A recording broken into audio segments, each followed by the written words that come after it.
Chapitre 12. Tonneaux, tonneaux, avez-vous des tonneaux à vendre? J'ai dit que cette chambre dans laquelle nous nous trouvions, monsieur le vicomte de Chagny et moi, était régulièrement hexagonale et garnie entièrement de glace.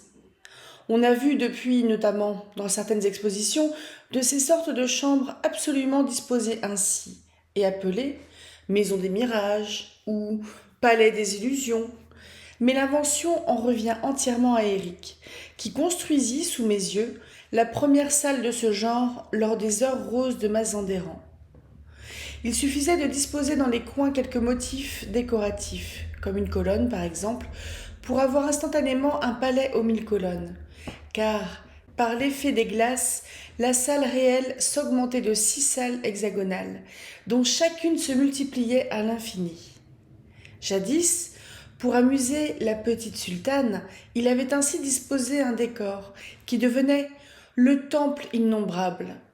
Mais la petite sultane se fatigua vite d'une aussi enfantine illusion, et alors Éric transforma son invention en chambre des supplices.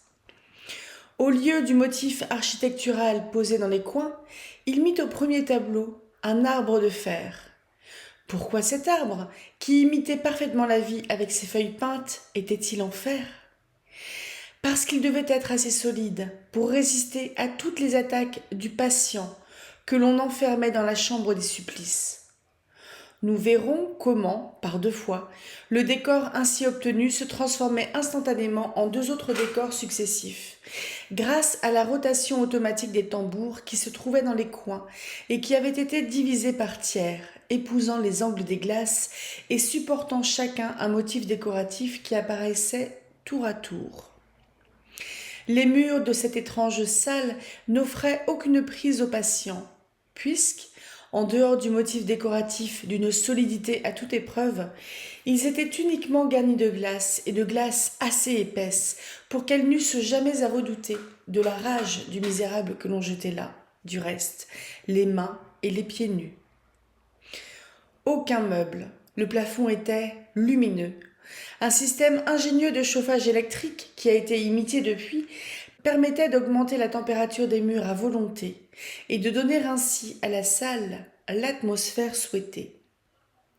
Je m'attache à énumérer tous les détails précis d'une invention toute naturelle, donnant cette illusion surnaturelle, avec quelques branches peintes, d'une forêt équatoriale embrasée par le soleil de midi, pour que nul ne puisse mettre en doute la tranquillité actuelle de mon cerveau, pour que nul n'ait le droit de dire « cet homme est devenu fou » ou « cet homme ment » ou « cet homme nous prend pour des imbéciles ».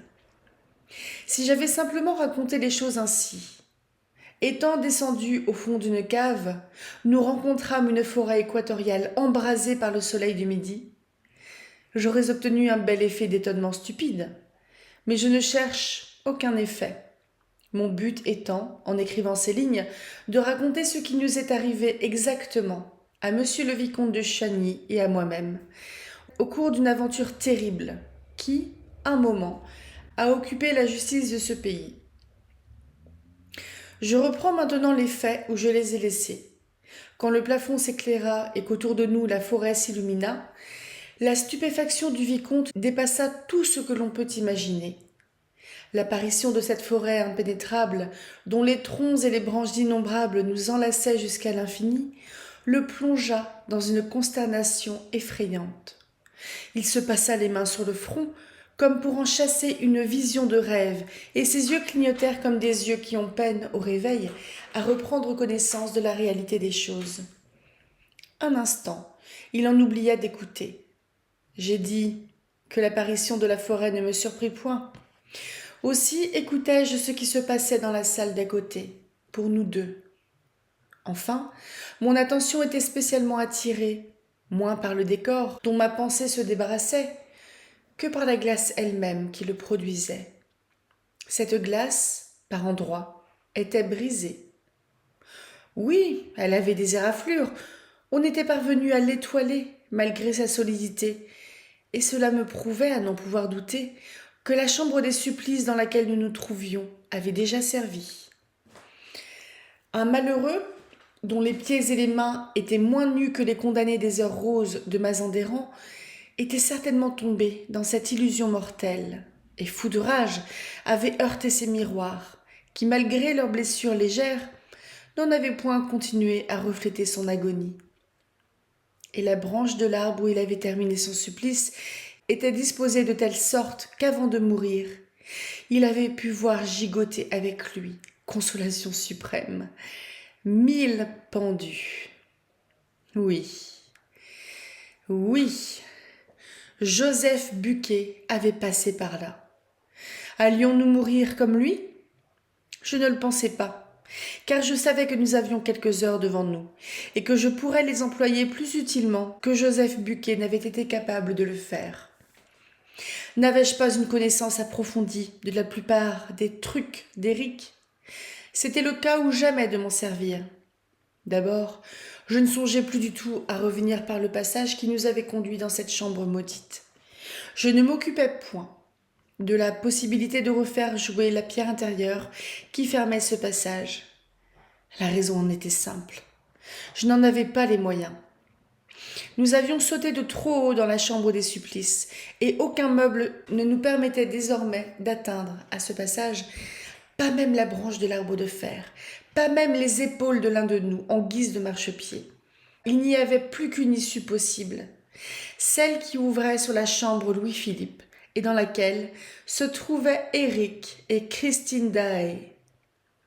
Mais si cette issue était à l'état ordinaire de porte du côté de Christine, elle était absolument invisible pour nous.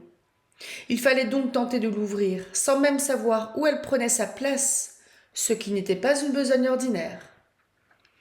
Quand je fus bien sûr qu'il n'y avait plus aucun espoir pour nous du côté de Christine Daae, quand j'eus entendu le monstre entraîner, ou plutôt traîner la malheureuse jeune fille hors de la chambre Louis-Philippe pour qu'elle ne dérangeât point notre supplice, je résolus de me mettre tout de suite à la besogne, c'est-à-dire à la recherche du truc de la porte. Mais d'abord, il me fallut calmer monsieur de Chagny, qui déjà se promenait dans la clairière comme un halluciné, en poussant des clameurs incohérentes. Les bribes de la conversation qu'il avait pu surprendre, malgré son émoi, entre Christine et le monstre, n'avaient point peu contribué à le mettre hors de lui. Si vous ajoutez à cela le coup de la forêt magique et l'ardente chaleur qui commençait à faire ruisseler la sueur sur ses tempes, vous n'aurez point de peine à comprendre que l'humeur de monsieur de Chagny commençait à subir une certaine exaltation. Malgré toutes mes recommandations, mon compagnon ne montrait plus aucune prudence. Il allait et venait sans raison, se précipitant vers un espace inexistant, croyant entrer dans une allée qui le conduisait à l'horizon et se heurtant le front, après quelques pas, au reflet même de son illusion de forêt. Ce faisant, il criait « Christine, Christine !»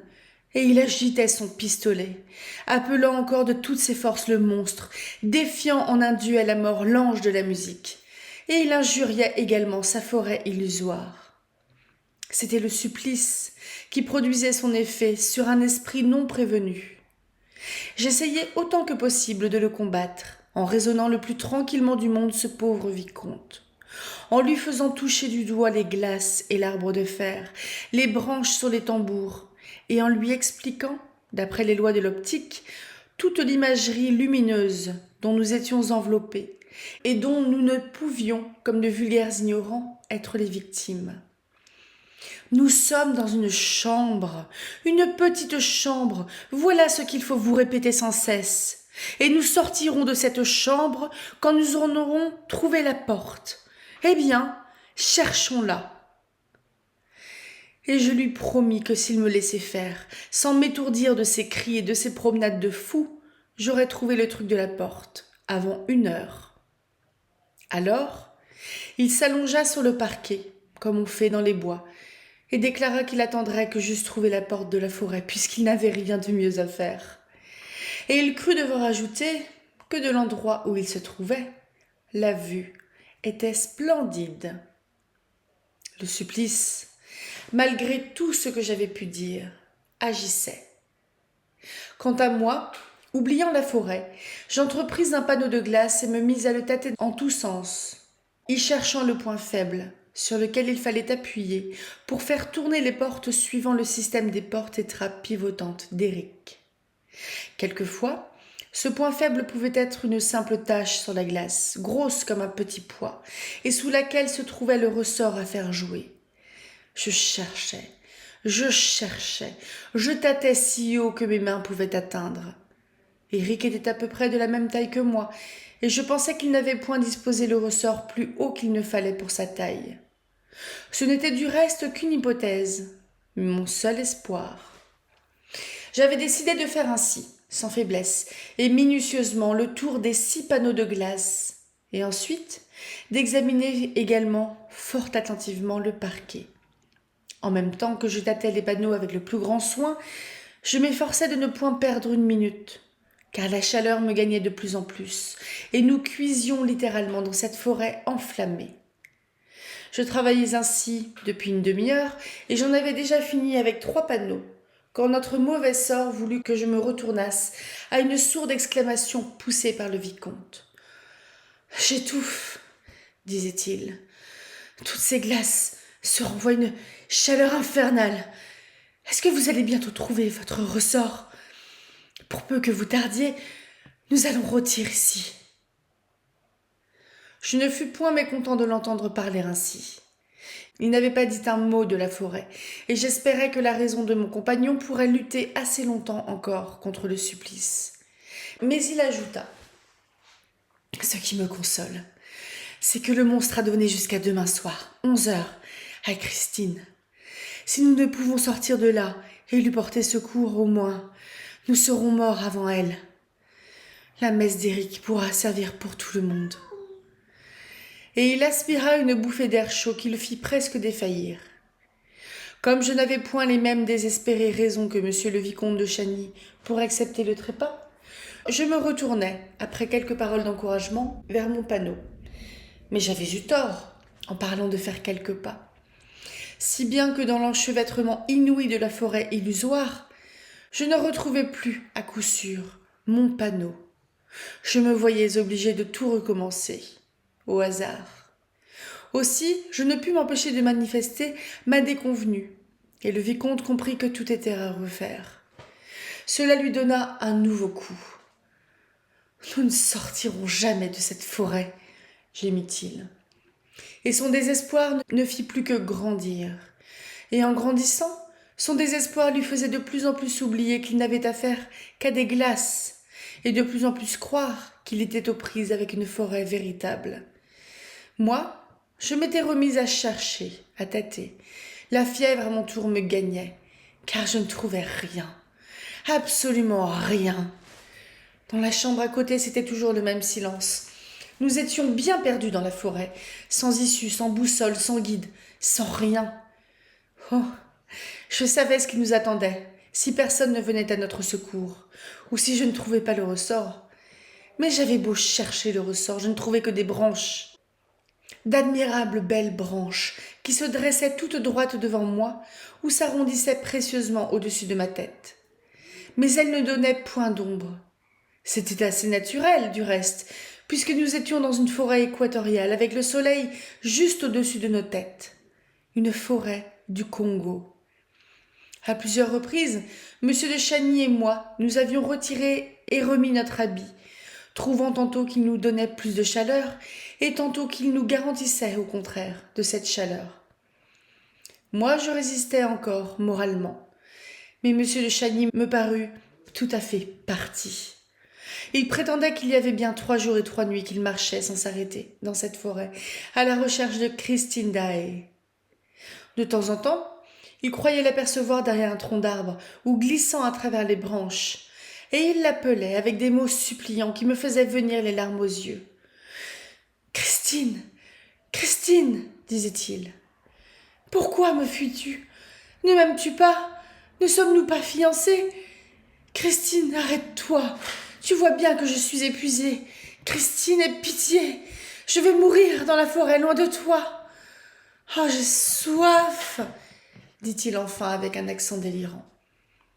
Moi aussi j'avais soif, J'avais la gorge en feu, et cependant, accroupi maintenant sur le parquet, cela ne m'empêchait pas de chercher le ressort de la porte invisible.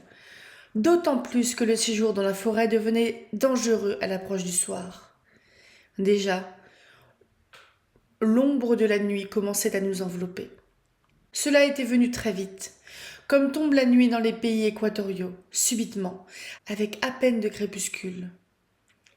Or, la nuit dans les forêts de l'Équateur est toujours dangereuse, surtout lorsque, comme nous, on n'a pas de quoi allumer du feu pour éloigner les bêtes féroces.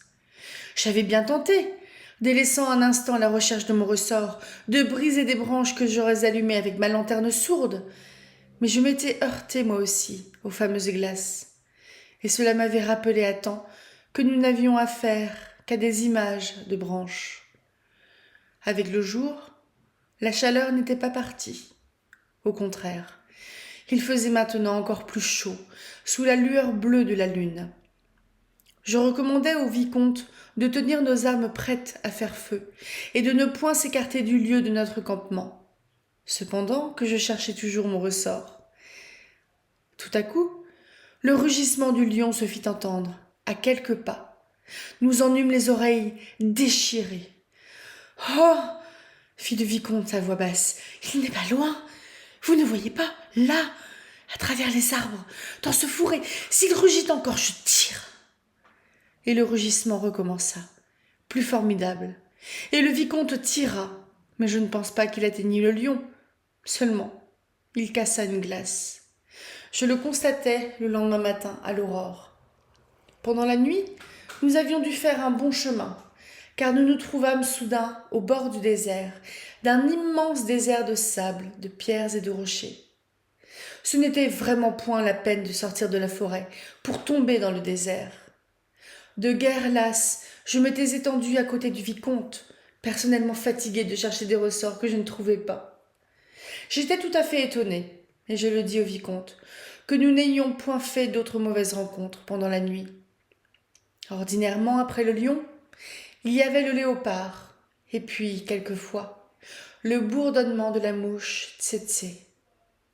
C'étaient là des effets très faciles à obtenir, et j'expliquai à monsieur de Chagny, pendant que nous nous reposions avant de traverser le désert, qu'Éric obtenait le rugissement du lion avec un long tambourin, terminé par une peau d'âne à une seule de ses extrémités. Sur cette peau est bandée une corde à boyaux, attachée par son centre à une autre corde du même genre qui traverse le tambour dans toute sa hauteur. Éric n'a alors qu'à frotter cette corde avec un gant enduit de colophane, et par la façon dont il frotte, il imite à s'y méprendre la voix du lion ou du léopard, ou même le bourdonnement de la mouche tsetse.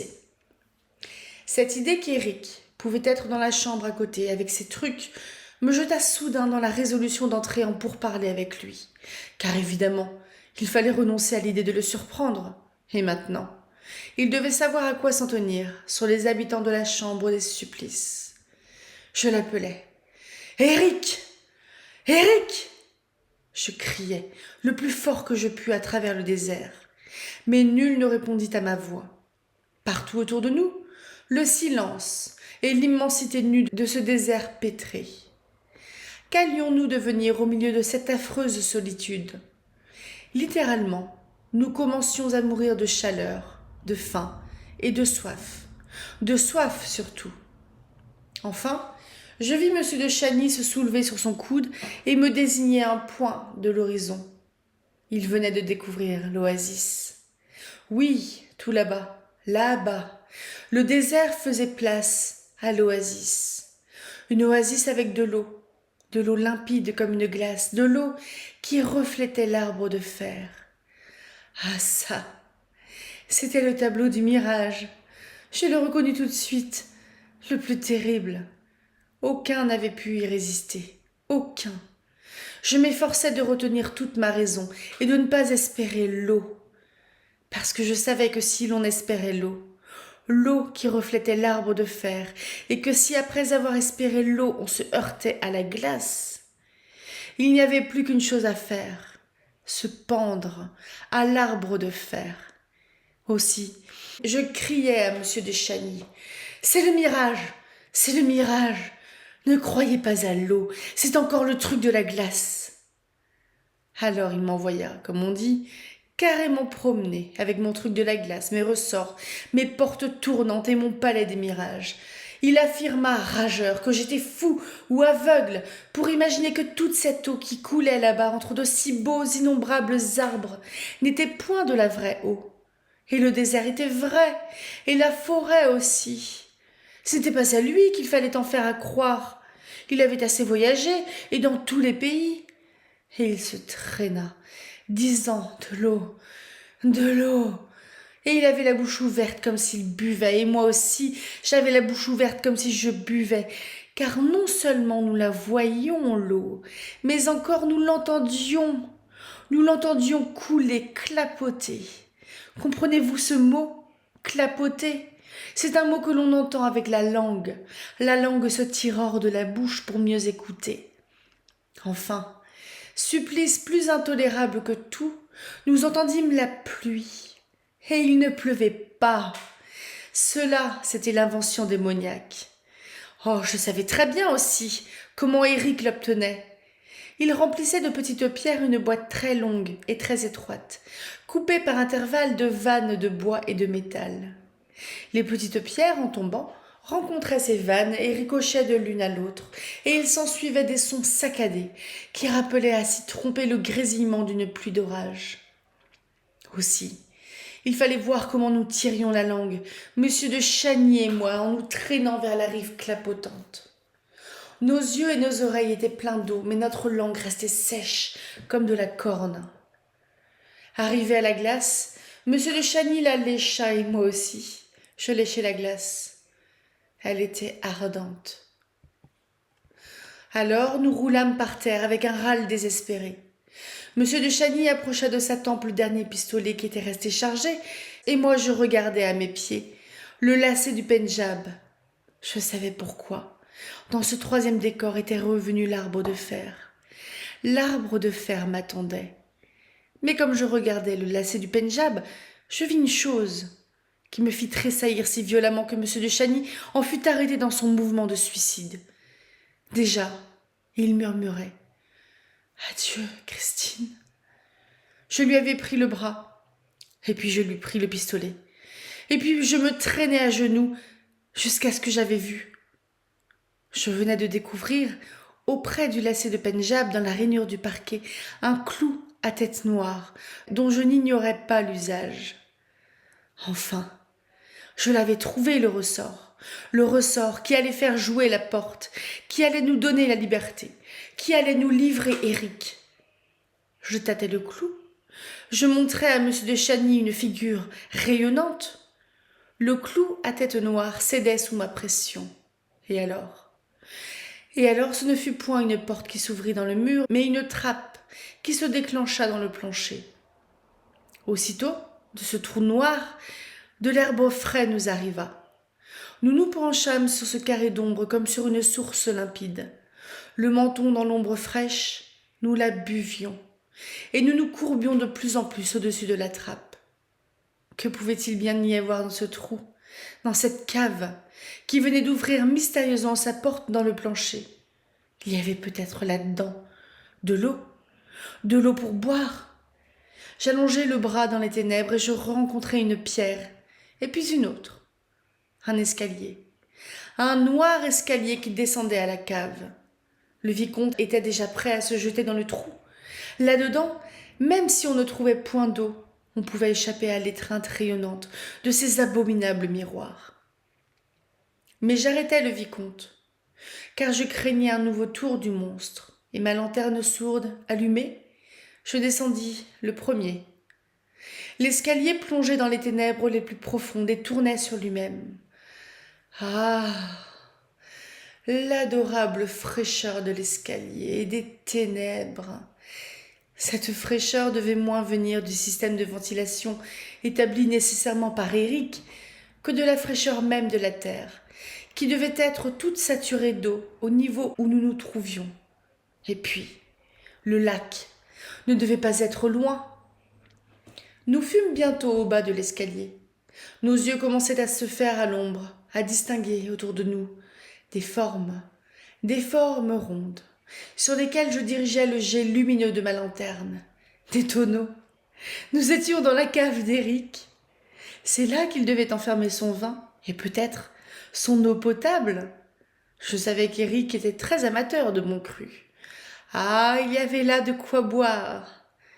Monsieur de Chagny caressait les formes rondes et répétait inlassablement: des tonneaux, que de tonneaux.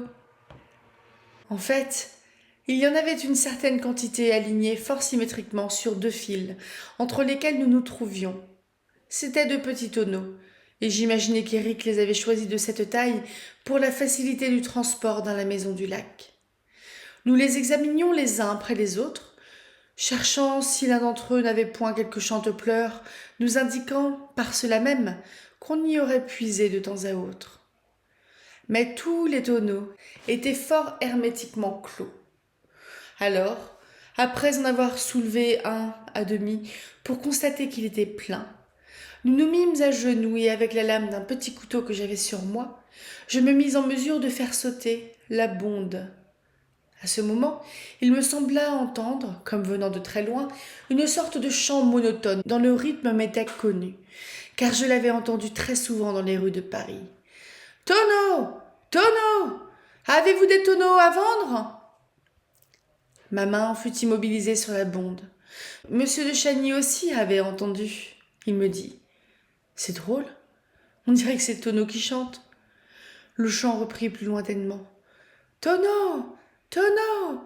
Avez-vous des tonneaux à vendre ?»« Oh, je vous jure, fit le comte, que le chant s'éloigne dans le tonneau. » Nous nous relevâmes et allâmes regarder derrière le tonneau.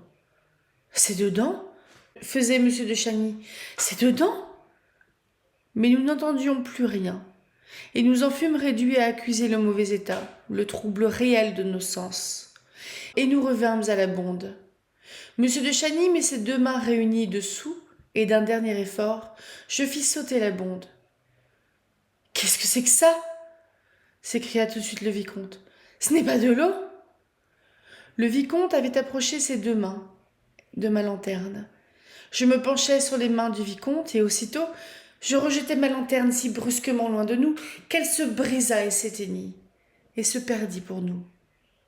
Ce que je venais de voir dans les mains de monsieur de Chagny, c'était de la poudre.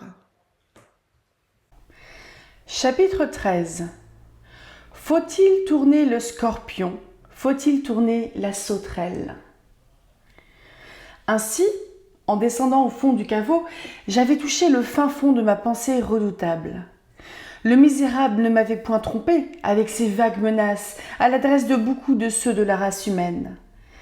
Hors de l'humanité, il s'était bâti loin des hommes un repère de bêtes souterraines, bien résolu à tout faire sauter avec lui, dans une éclatante catastrophe, si ceux du dessus de la terre venaient le traquer dans l'antre où il avait réfugié sa monstrueuse laideur. La découverte que nous venions de faire nous jeta dans un émoi qui nous fit oublier toutes nos peines passées, toutes nos souffrances présentes. Notre exceptionnelle situation, alors même que tout à l'heure nous nous étions trouvés sur le bord même du suicide, ne nous était pas encore apparue avec plus de précise épouvante. Nous comprenions maintenant tout ce qu'avait voulu dire et tout ce qu'avait dit le monstre à Christine Daae, et tout ce que signifiait l'abominable phrase. Oui ou non, si c'est non, tout le monde est mort et enterré. Oui, enterré sous le débris de ce qui avait été le grand opéra de Paris. Pouvait-on imaginer plus effroyable crime pour quitter le monde dans une apothéose d'horreur ? Préparée pour la tranquillité de sa retraite, la catastrophe allait servir à venger les amours du plus horrible monstre qui se fût encore promené sous les cieux. Demain soir, à 11h, dernier délai. Ah, il avait bien choisi son heure. Il y aurait beaucoup de monde à la fête, beaucoup de ceux de la race humaine, là-haut, dans les dessus flamboyants de la maison de musique. Quel plus beau cortège pourrait-il rêver pour mourir ?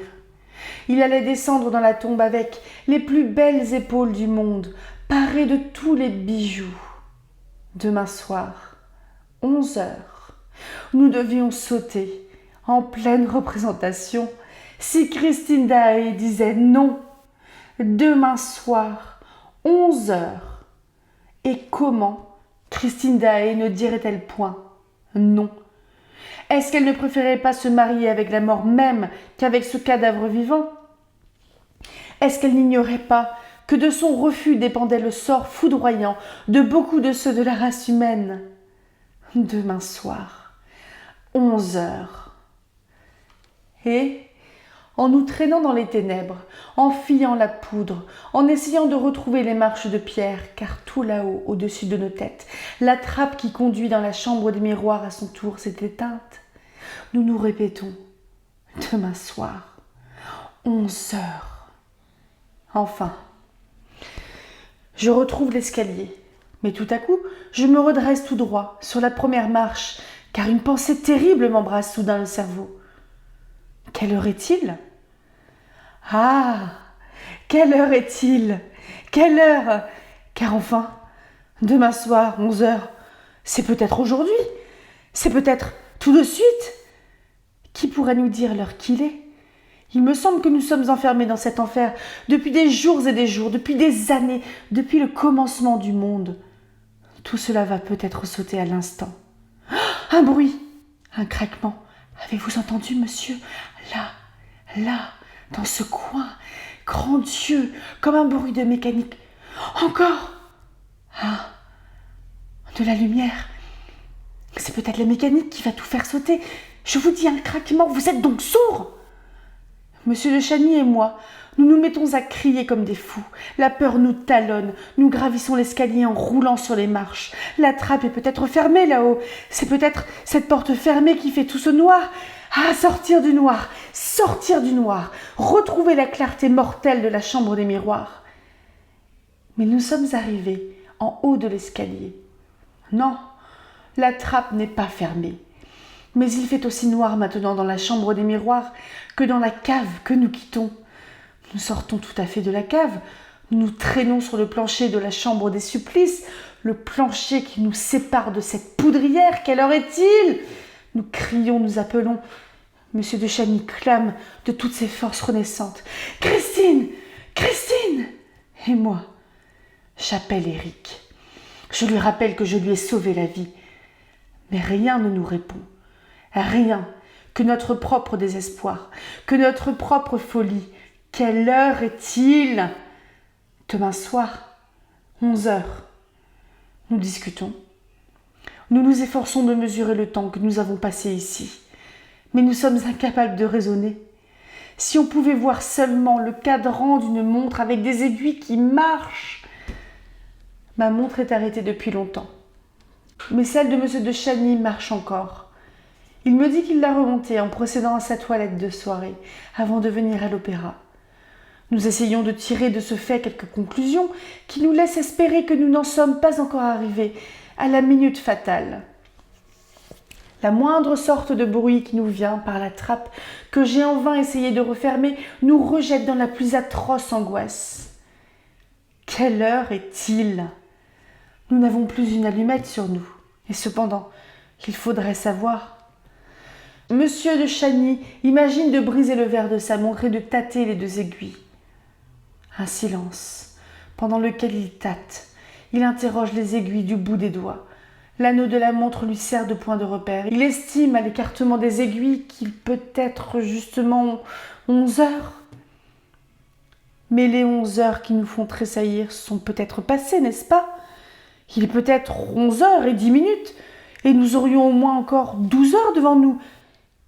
Et tout à coup, je crie « Silence !» Il m'a semblé entendre des pas dans la demeure à côté. Je ne me suis pas trompée. J'entends un bruit de porte, suivi de pas précipités. On frappe contre le mur. La voix de Christine Daae. « Raoul! Raoul !» Ah, nous crions tous à la fois maintenant, de l'un et de l'autre côté du mur. Christine sanglote. Elle ne savait point si elle retrouverait M. de Chagny vivant. Le monstre a été terrible, paraît-il. Il n'a fait que délirer en attendant qu'elle voulût bien prononcer le oui qu'elle lui refusait. Et cependant, elle lui promettait ce oui, s'il voulait bien la conduire dans la chambre des supplices. Mais il s'y était obstinément opposé, avec des menaces atroces à l'adresse de tous ceux de la race humaine. Enfin, après des heures et des heures de cet enfer, il venait de sortir un instant, la laissant seule pour réfléchir une dernière fois. Des heures et des heures. Quelle heure est-il ? Quelle heure est-il, Christine ? Il est 11 heures ? 11 heures moins 5 minutes. Mais quelles 11 heures ? Les 11 heures qui doivent décider de la vie ou de la mort. Il vient de me le répéter en partant. Reprend la voix râlante de Christine. Il est épouvantable. Il délire et il a arraché son masque et ses yeux d'or lancent des flammes et il ne fait que rire.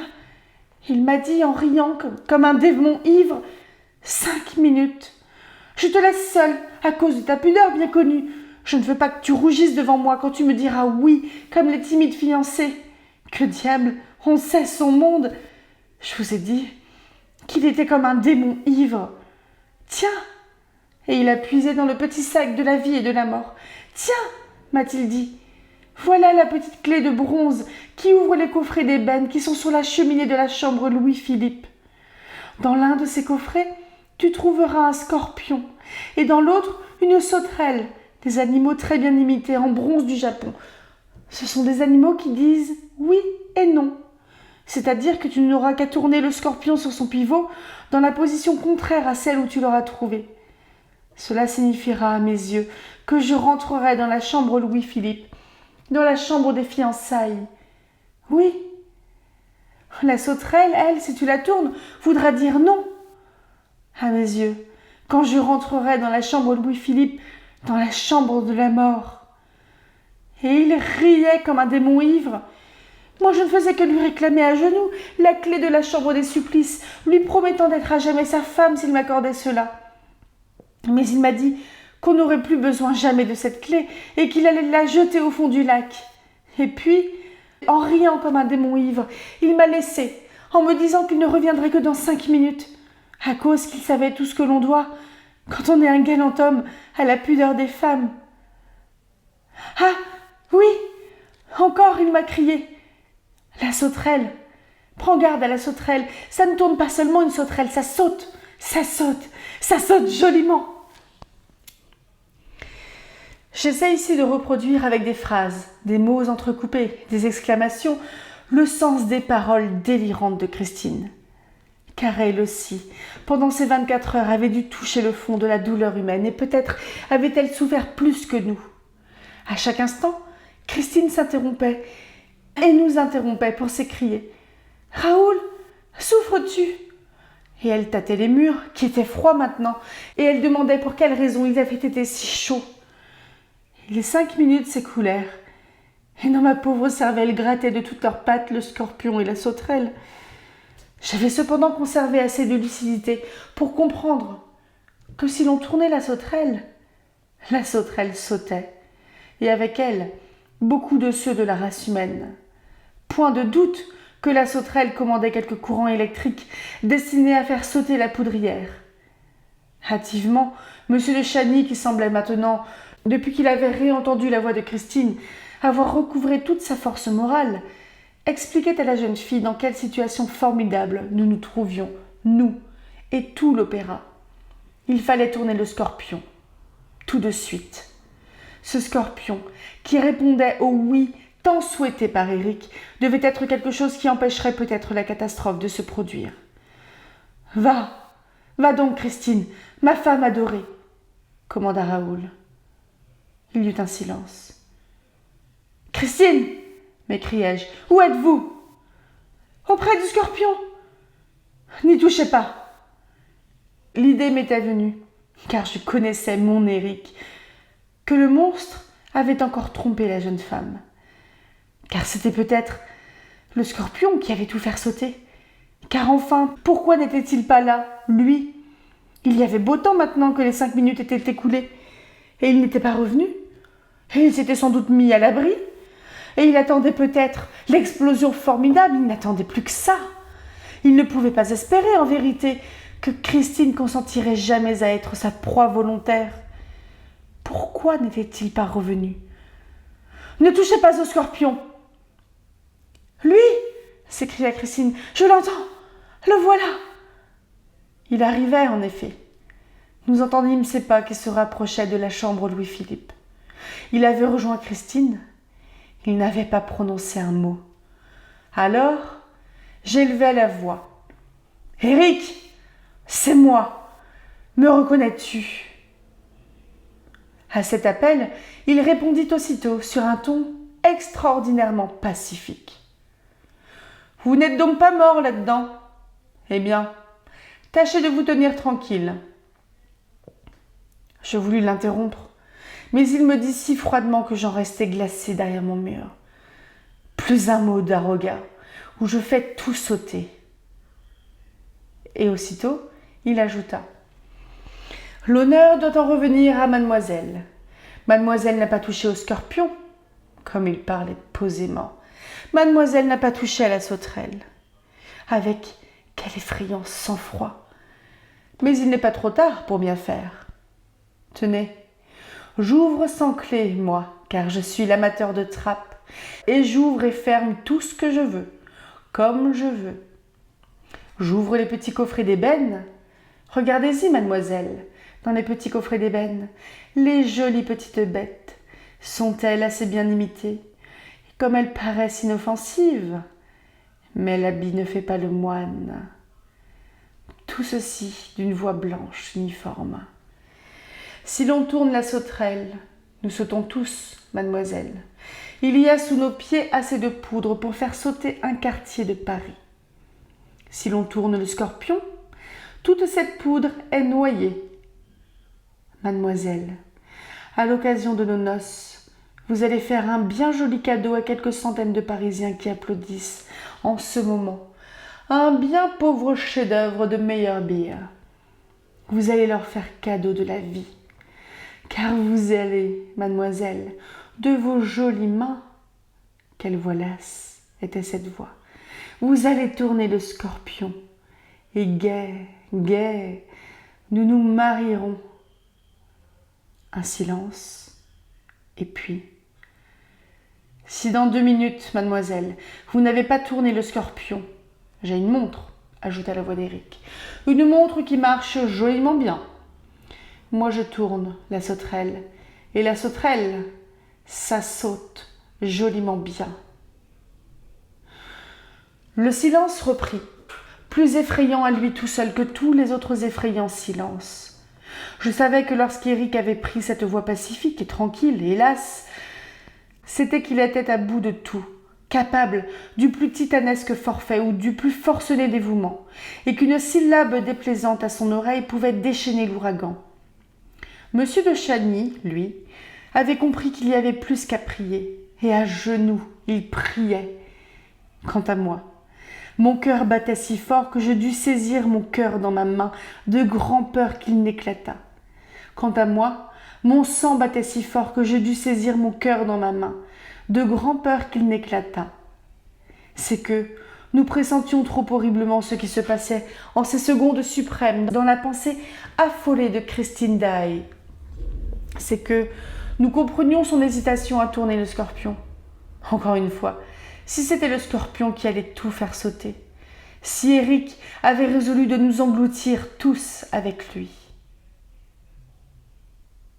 Enfin, la voix d'Éric, douce cette fois, d'une douceur angélique. Les 2 minutes sont écoulées. Adieu, mademoiselle. Saute, sauterelle. Éric, s'écria Christine, qui avait dû se précipiter sur la main du monstre. Me jures-tu, monstre, me jures-tu sur ton infernal amour que c'est le scorpion qu'il faut tourner? Oui, pour sauter à nos noces. Ah, tu vois bien, nous allons sauter à nos noces, innocent enfant. Le scorpion ouvre le bal. Mais en voilà assez. Tu ne veux pas du scorpion? À moi la sauterelle. Éric, assez! J'avais joint mes cris à ceux de Christine. Monsieur de Chagny, toujours à genoux, continuait à prier. « Éric, j'ai tourné le scorpion !» Ah, la seconde que nous avons vécue là, à attendre que nous ne soyons plus rien que des miettes, au milieu du tonnerre et des ruines, à sentir craquer sous nos pieds dans le gouffre ouvert des choses qui pouvaient être le commencement de l'apothéose d'horreur. Car, par la trappe ouverte dans les ténèbres, gueule noire dans la nuit noire, un sifflement inquiétant, comme le premier bruit d'une fusée, venait d'abord tout mince, et puis plus épais, puis très fort. Mais écoutez, écoutez, et retenez des deux mains votre cœur prêt à sauter avec beaucoup de ceux de la race humaine. Ce n'est point là le sifflement du feu. Ne dirait-on point une fusée d'eau ? À la trappe, à la trappe ! Écoutez, écoutez. Cela fait maintenant glou-glou, glou-glou. À la trappe, à la trappe, à la trappe. Quelle fraîcheur! À la fraîche, à la fraîche. Toute notre soif qui était partie quand était venue l'épouvante revint plus forte avec le bruit de l'eau. L'eau, l'eau, l'eau qui monte dans la cave par-dessus les tonneaux, tous les tonneaux de poudre. Tonneaux, tonneaux, avez-vous des tonneaux à vendre? L'eau, l'eau vers laquelle nous descendons avec des gorges embrasées, l'eau qui monte jusqu'à nos mentons, jusqu'à nos bouches, et nous buvons au fond de la cave, nous buvons à même la cave, et nous remontons dans la nuit noire l'escalier marche à marche, l'escalier que nous avions descendu au devant de l'eau et que nous remontons avec l'eau. Vraiment. Voilà bien de la poudre perdue et bien noyée, à grande eau. C'est de la belle besogne, on ne regarde pas à l'eau dans la demeure du lac. Si ça continue, tout le lac va entrer dans la cave. Car en vérité, on ne sait plus maintenant où elle va s'arrêter. Nous voici sortis de la cave, et l'eau monte toujours.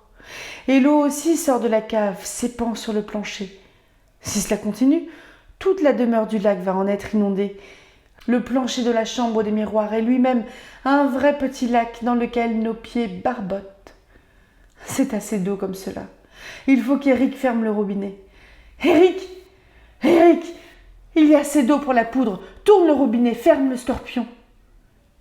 Mais Éric ne répond pas. On n'entend plus rien que l'eau qui monte. Nous en avons maintenant jusqu'à mi-jambe. Christine, Christine, l'eau monte jusqu'à nos genoux, crie M. de Chagny. Mais Christine ne répond pas. On n'entend plus rien que l'eau qui monte. Rien. Rien dans la chambre à côté. Plus personne. Personne pour tourner le robinet. Personne pour fermer le scorpion. Nous sommes tout seuls dans le noir, avec l'eau noire qui nous étreint, qui grimpe, qui nous glace. Éric, Éric, Christine, Christine. Maintenant, nous avons perdu pied et nous tournons dans l'eau, emportés dans un mouvement de rotation irrésistible, car l'eau tourne avec nous et nous nous heurtons au miroir noir qui nous repousse et nos gorges soulevées au-dessus du tourbillon hurlent. Est-ce que nous allons mourir ici, noyés dans la chambre des supplices? Je n'ai jamais vu ça. Éric, au temps des heures roses de Mazandéran, ne m'a jamais montré cela par la petite fenêtre invisible.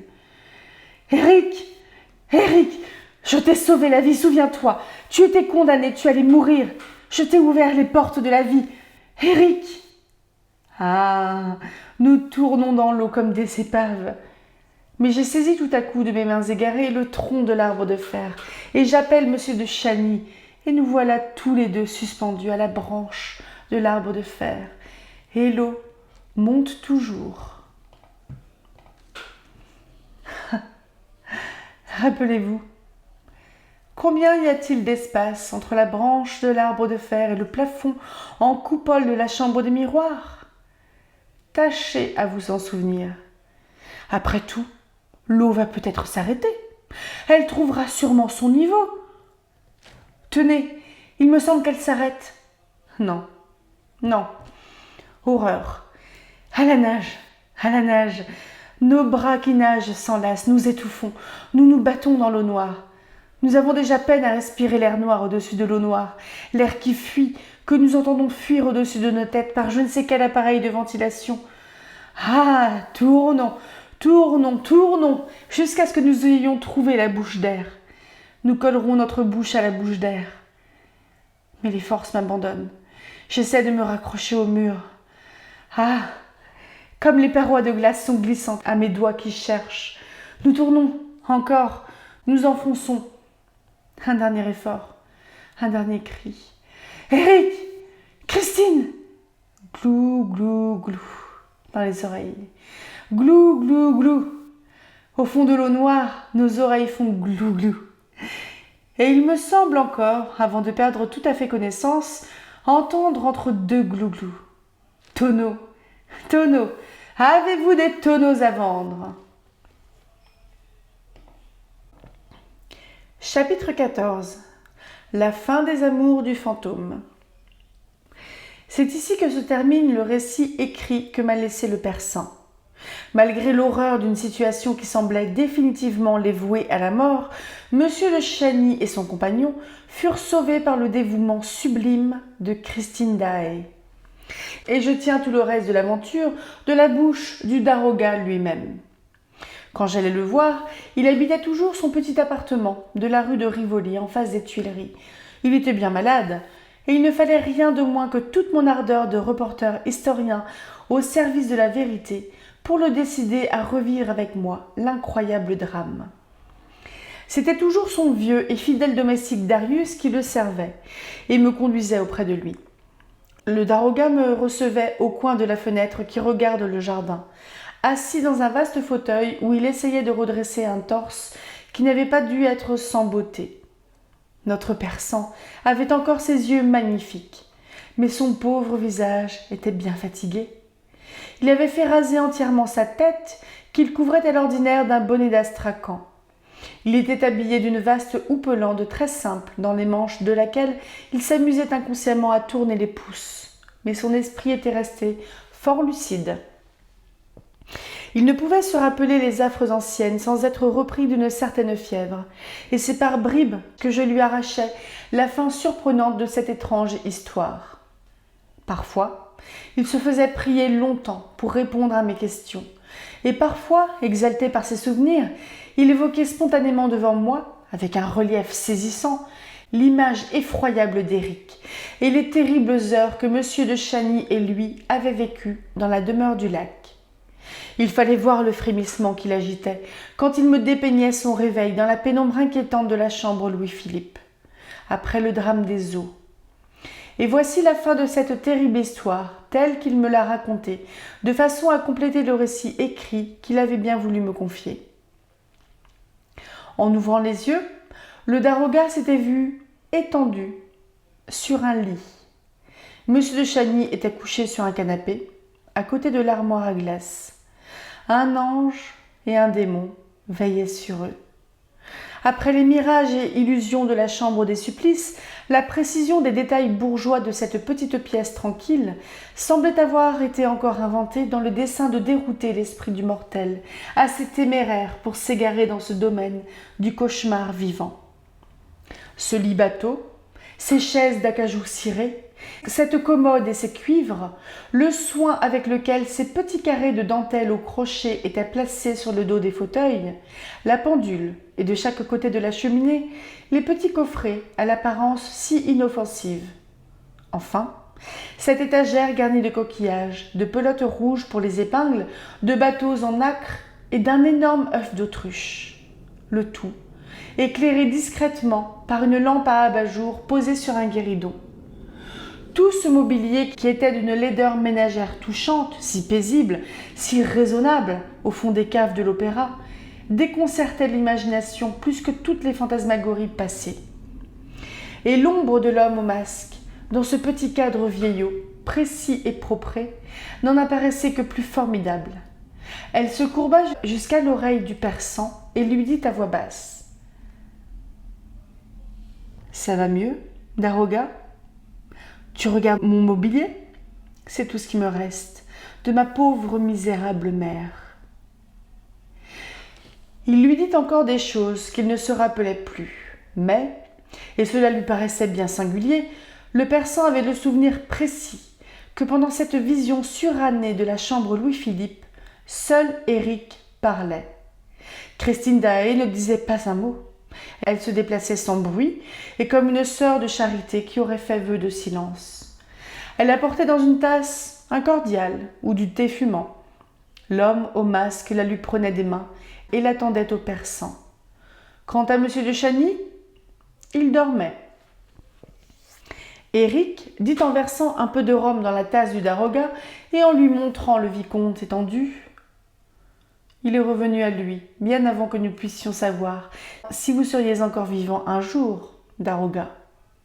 Il va très bien. Il dort. Il ne faut pas le réveiller. Un instant, Éric quitta la chambre et le persan, se soulevant sur son coude, regarda autour de lui. Il aperçut, assise au coin de la cheminée, la silhouette blanche de Christine Daae. Il lui adressa la parole. Il l'appela. Mais il était encore très faible, et il retomba sur l'oreiller. Christine vint à lui posa la main sur le front, puis s'éloigna. Et le persan se rappela qu'alors, en s'en allant, elle n'eut pas un regard pour M. de Chagny, qui, à côté, il est vrai, bien tranquillement dormait. Et elle retourna s'asseoir dans son fauteuil, au coin de la cheminée, silencieuse, comme une sœur de charité qui a fait vœu de silence. Éric revint, avec de petits flacons qu'il déposa sur la cheminée. Et tout bas encore, pour ne pas éveiller M. de Chagny, il dit au persan, après s'être assis à son chevet et lui avoir tâté le pouls, « Maintenant, vous êtes sauvés, tous les deux, et je vais tantôt vous reconduire sur le dessus de la terre pour faire plaisir à ma femme. » Sur quoi il se leva, sans autre explication, et disparut encore. Le persan regardait maintenant le profil tranquille de Christine Daae sous la lampe. Elle lisait dans un tout petit livre à tranches dorées, comme on en voit aux livres religieux. L'imitation à de ces éditions-là. Et le persan avait encore dans l'oreille le ton naturel avec lequel l'autre avait dit « pour faire plaisir à ma femme ». Tout doucement, le daroga appela encore, mais Christine devait lire très loin, car elle n'entendit pas. Éric revint, fit boire au daroga une potion, après lui avoir recommandé de ne plus adresser une parole à sa femme, ni à personne, parce que cela pouvait être très dangereux pour la santé de tout le monde. À partir de ce moment, le persan se souvient encore de l'ombre noire d'Éric et de la silhouette blanche de Christine qui glissait toujours en silence à travers la chambre, se penchait au-dessus de M. de Chagny. Le persan était encore très faible, et le moindre bruit, la porte de l'armoire à glace qui s'ouvrait en grinçant par exemple, lui faisait mal à la tête. Et puis il s'endormit, comme M. de Chagny. Cette fois, il ne devait plus se réveiller que chez lui, soigné par son fidèle Darius, qui lui apprit qu'on l'avait, la nuit précédente, trouvé contre la porte de son appartement, où il avait dû être transporté par un inconnu, lequel avait eu soin de sonner avant de s'éloigner. Aussitôt que le daroga recouvrait ses forces et sa responsabilité, il envoya demander des nouvelles du vicomte au domicile du comte Philippe. Il lui fut répondu que le jeune homme n'avait pas reparu et que le comte Philippe était mort. On avait trouvé son cadavre sur la berge du lac de l'Opéra, du côté de la rue Scribe. Le persan se rappela la messe funèbre à laquelle il avait assisté derrière le mur de la chambre des miroirs, et il ne douta plus du crime, ni du criminel. Sans peine, hélas, connaissant Éric, il reconstitua le drame. Après avoir cru que son frère avait enlevé Christine Daae, Philippe s'était précipité à sa poursuite sur cette route de Bruxelles, où il savait que tout était préparé pour une telle aventure. N'y ayant point rencontré les jeunes gens, il était revenu à l'opéra. S'était rappelé les étranges confidences de Raoul sur son fantastique rival, avait appris que le vicomte avait tout tenté pour pénétrer dans les dessous du théâtre, et enfin, il avait disparu, laissant son chapeau dans la loge de la diva, à côté d'une boîte de pistolets. Et le comte, qui ne doutait plus de la folie de son frère, s'était à son tour lancé dans cet infernal labyrinthe souterrain. En fallait-il davantage, aux yeux du persan, pour que l'on retrouvât le cadavre du comte sur la berge du lac, où veillait le chant de la sirène d'Éric, cette concierge du lac des morts. Aussi, le persan n'hésita pas.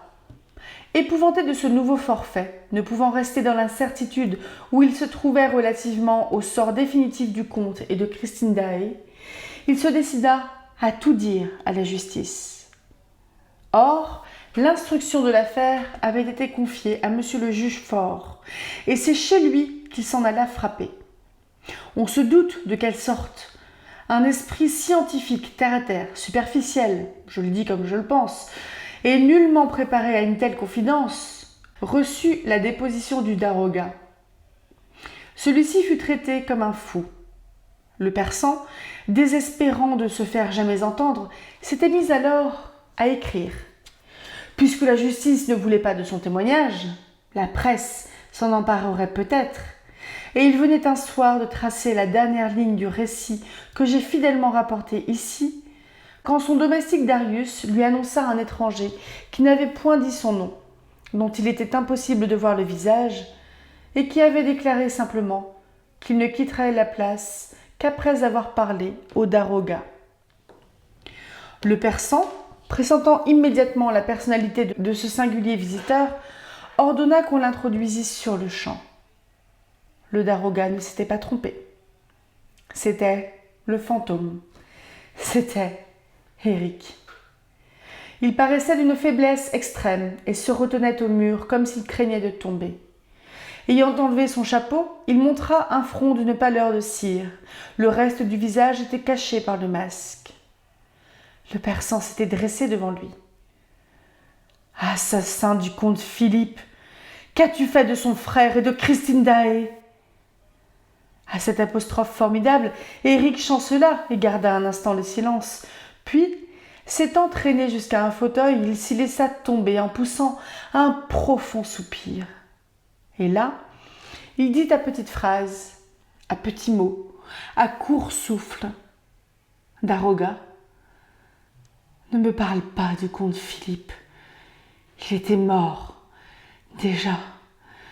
Quand je suis sortie de ma maison, il était mort, déjà. Quand la sirène a chanté, c'est un accident, un triste, un lamentablement triste accident. Il était tombé bien maladroitement, et simplement, et naturellement dans le lac. « Tu mens !» s'écria le persan. Alors Éric courba la tête et dit « Je ne viens pas ici pour te parler du comte Philippe, mais pour te dire que je vais mourir. » « Où sont Raoul de Chagny et Christine Daae ? » « Je vais mourir. Raoul de Chagny et Christine Daae. D'amour, daroga. Je vais mourir d'amour, c'est comme cela. Je l'aimais tant. Et je l'aime encore, daroga, puisque j'en meurs, je te dis. Si tu savais comme elle était belle, quand elle m'a permis de l'embrasser vivante sur son salut éternel. C'était la première fois, daroga. La première fois, tu entends, que j'embrassais une femme. Oui, vivante. Je l'ai embrassée vivante et elle était belle comme une morte. Le persan s'était levé et il avait osé toucher Éric. Il lui secoua le bras. « Me diras-tu enfin si elle est morte ou vivante ? » ?»« Pourquoi me secoues-tu ainsi ?» répondit Éric avec effort. « Je te dis que c'est moi qui vais mourir, oui. Je l'ai embrassée vivante. Et maintenant elle est morte ? Je te dis que je l'ai embrassée comme ça, sur le front, et elle n'a point retiré son front de ma bouche. Ah, c'est une honnête fille.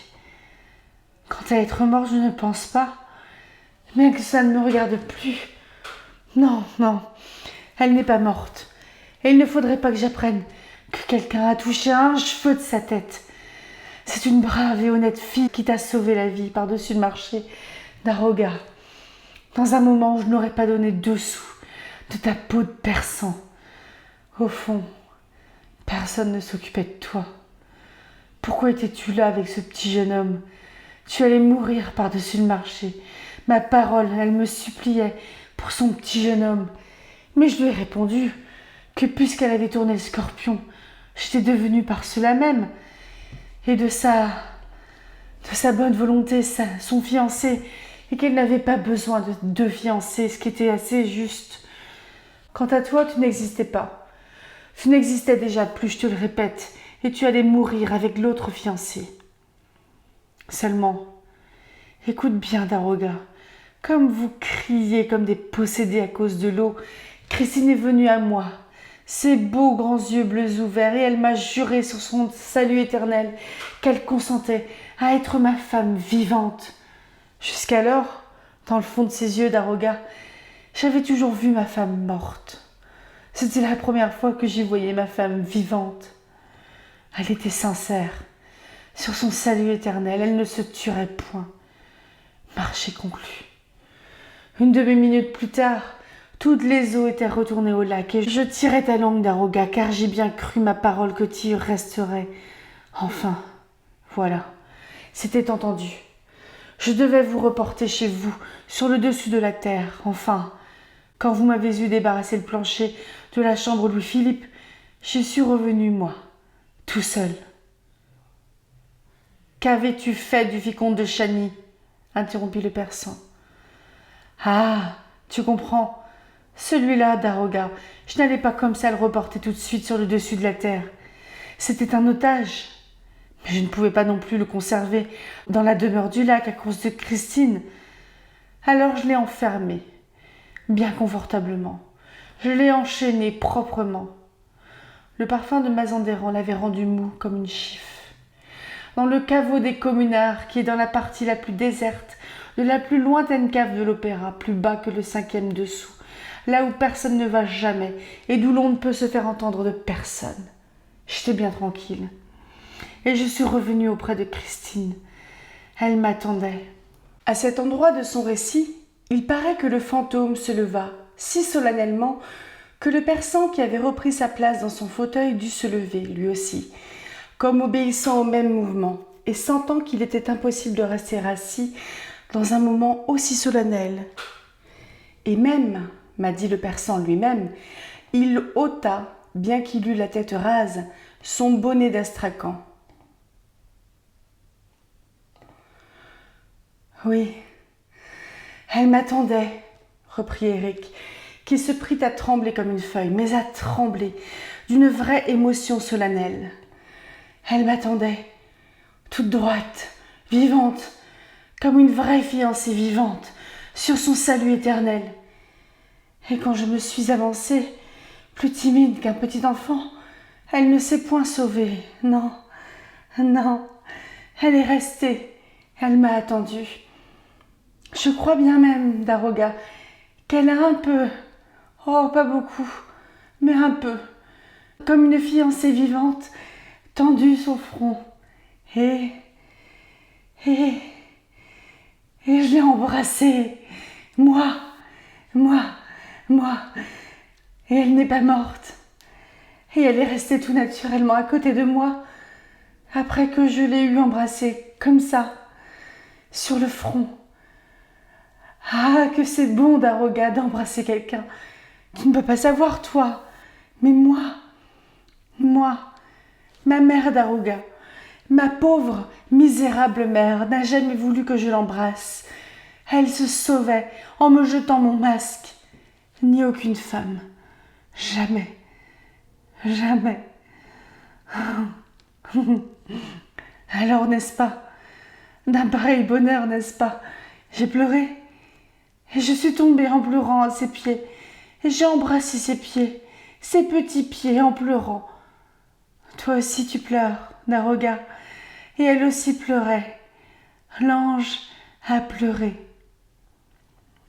Comme il racontait ces choses, Éric sanglotait, et le persan, en effet, n'avait pu retenir ses larmes devant cet homme masqué, qui, les épaules secouées, les mains sur la poitrine, râlait, tantôt de douleur et tantôt d'attendrissement.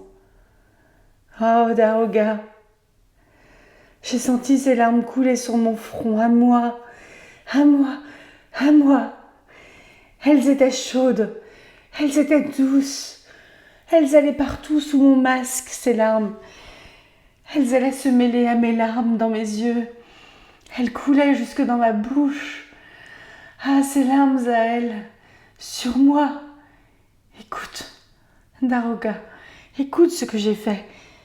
J'ai arraché mon masque pour ne pas perdre une seule de ces larmes.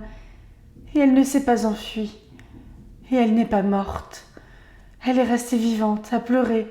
Sur moi, avec moi, nous avons pleuré ensemble. Seigneur du ciel, vous m'avez donné tout le bonheur du monde. Et Eric s'était effondré, râlant sur le fauteuil. Ah, je ne vais pas encore mourir, tout de suite, mais laisse-moi pleurer, avait-il dit au persan. Au bout d'un instant, l'homme au masque avait repris.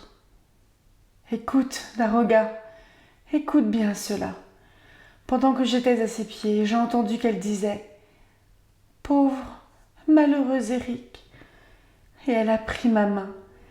Moi, je n'ai plus été, tu comprends, qu'un pauvre chien prêt à mourir pour elle, comme je te le dis, Daroga. Figure-toi que j'avais dans la main un anneau d'or que je lui avais donné, qu'elle avait perdu, et que j'ai retrouvé. Une alliance, quoi.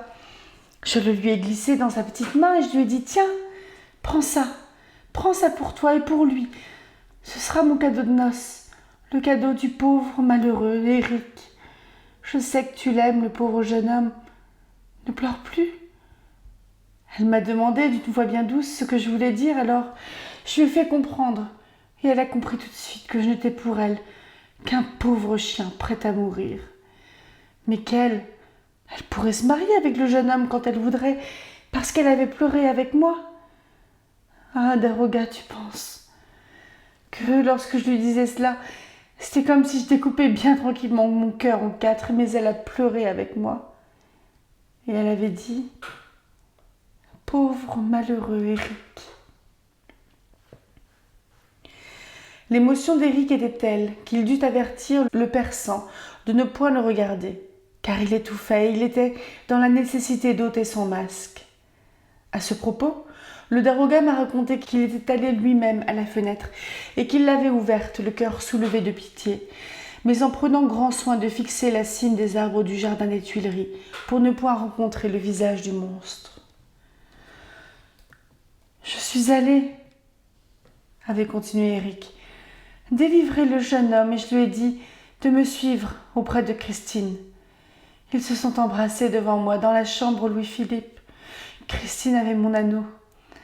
J'ai fait jurer à Christine que lorsque je serais mort, elle viendrait une nuit, en passant par le lac de la rue Scribe, m'enterrer en grand secret, avec l'anneau d'or qu'elle aurait porté jusqu'à cette minute-là. Je lui ai dit comment elle trouverait mon corps et ce qu'il fallait en faire. Alors, Christine m'a embrassée pour la première fois, à son tour, là, sur le front. Ne regarde pas, Daroga, là, sur le front, sur mon front à moi. Ne regarde pas, Daroga. Et ils sont partis tous les deux. Christine ne pleurait plus. Moi seule, je pleurais. Daroga, Daroga. Si Christine tient son serment, elle reviendra bientôt. Et Eric s'était tu. Le persan ne lui avait plus posé aucune question. Il était rassuré tout à fait sur le sort de Raoul de Chagny et de Christine Daae, et aucun de ceux de la race humaine n'aurait pu, après l'avoir entendu cette nuit-là, mettre en doute la parole d'Eric qui pleurait. Le monstre avait remis son masque et rassemblé ses forces pour quitter le Daroga. Il lui avait annoncé que lorsqu'il sentirait sa fin très prochaine, il lui enverrait, pour le remercier du bien que celui-ci lui avait voulu autrefois, ce qu'il avait de plus cher au monde. Tous les papiers de Christine Daae, qu'elle avait écrits dans le moment même de cette aventure à l'intention de Raoul et qu'elle avait laissés à Eric, et quelques objets qui lui venaient d'elle, 2 mouchoirs, une paire de gants et un nœud de soulier. Sur une question du persan, Eric lui apprit que les deux jeunes gens, aussitôt qu'ils s'étaient vus libres, avaient résolu d'aller chercher un prêtre au fond de quelque solitude, où ils cacheraient leur bonheur, et qu'ils avaient pris dans ce dessein la gare du nord du monde. Enfin, Éric comptait sur le Persan pour, aussitôt que celui-ci aurait reçu les reliques et les papiers promis, annoncer sa mort aux deux jeunes gens. Il devrait pour cela payer une ligne aux annonces nécrologiques du journal L'Époque. C'était tout. Le Persan avait reconduit Éric jusqu'à la porte de son appartement et Darius l'avait accompagné jusque sur le trottoir en le soutenant. Un fiacre attendait. Éric y monta. Le Persan, qui était revenu à la fenêtre, l'entendit dire au cocher « Terre-plein de l'opéra ». Et puis le fiacre s'était enfoncé dans la nuit.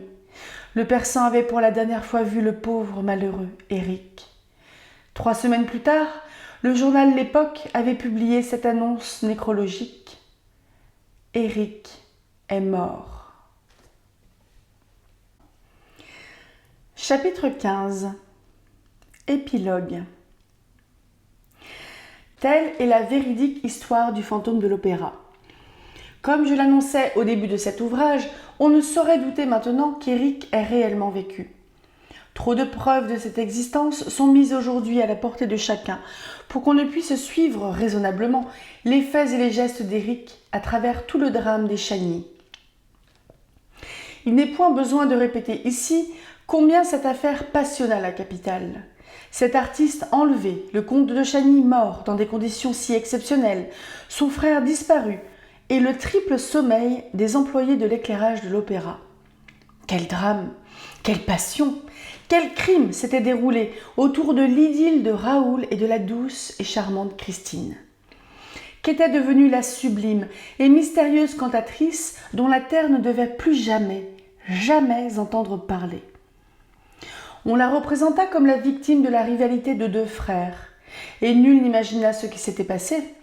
Nul ne comprit que puisque Raoul et Christine avaient disparu tous deux, les 2 fiancés s'étaient retirés loin du monde pour goûter un bonheur qu'ils n'eussent point voulu public après la mort inexpliquée du comte Philippe. Ils avaient pris un jour un train à la gare du nord du monde. Moi aussi peut-être un jour je prendrai le train à cette gare-là et j'irai chercher autour de tes lacs. Ô Norvège, ô silencieuse Scandinavie, les traces, peut-être encore vivantes de Raoul et de Christine, et aussi de la maman Valérius, qui disparut également dans le même temps.